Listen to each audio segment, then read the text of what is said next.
Michael Venom Page made his UFC debut at UFC 299 against Kevin Holland.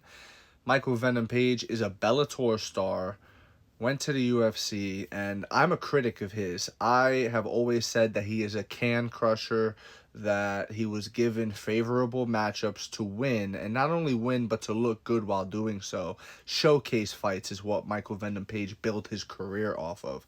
You have a few fights in there against Lima over in Bellator that were competitive, and he got knocked out in one of them.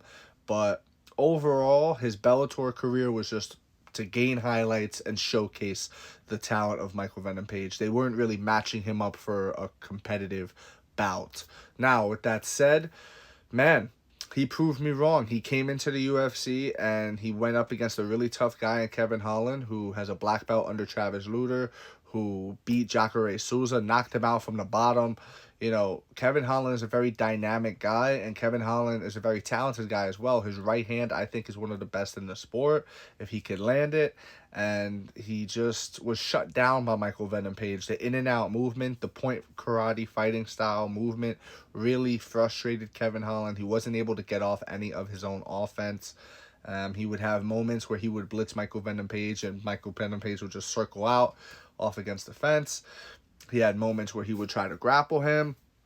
But all for naught, Michael Venom Page gets the job done. And he had a really strong first round. But as the fight progressed, I will say the fight got worse as it progressed. First round was really strong for Michael Venom Page. The second one was okay. And then the third round was just meh. It became a bit of a staring contest. If you don't go after Michael Venom Page, he does not go after you. He is not going to be a seek and destroy hunter type fighter. He is a counter fighter. He will make you pay off of your mistakes. That's where his offense comes into play, is off of your mistakes, whether you're biting off of a feint and now you're out of position, or you throw a strike like you see Kevin Holland getting ready to do here. Look at the posture. Look at the way his arms are. He's clearly either in the middle of throwing a strike or right at the end of throwing a strike and retracting his punch. And he's getting caught with a right hand. So if you don't make something happen against Michael Venom Page, nothing happens. So it is what it is there. The fight wasn't the best fight in the world, but you know what it did do? It showed that Michael Venom Page could hang with UFC competition, and I believe it shows that he always could have. If you put Michael Venom Page in a time machine and you bring him back to 2011, 2012 UFC rankings, I think he gives people problems. He presents a unique stylistic matchup that you need to really train for, prepare for, in order to feel comfortable in there against him.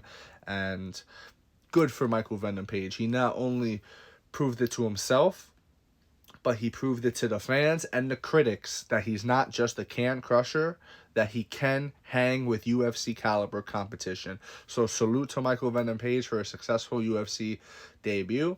And that's my take on that. In terms of who I want to see him fight next, I looked at the rankings, and there's really not anybody who jumps off the page at me.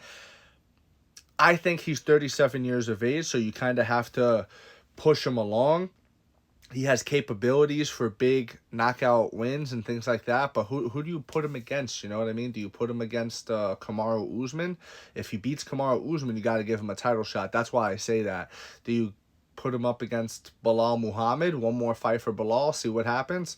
I don't know. I'm not really, but I will say this. Michael Venom Page, when you see him on a card, you could either get a really boring fight, like that third round against Kevin Holland, like towards the end of the fight where Kevin Holland started making fun of him, or you can get a crazy knockout. So he's always a fun name to look forward to. That's pretty much my take on this one. Let me know in the comment section below who you want to see Michael Venom Page go up against next. And if you agree, disagree, doesn't matter. Join the discussion. Follow for more. Leave a like on the video as well. And thank you. You are all appreciated.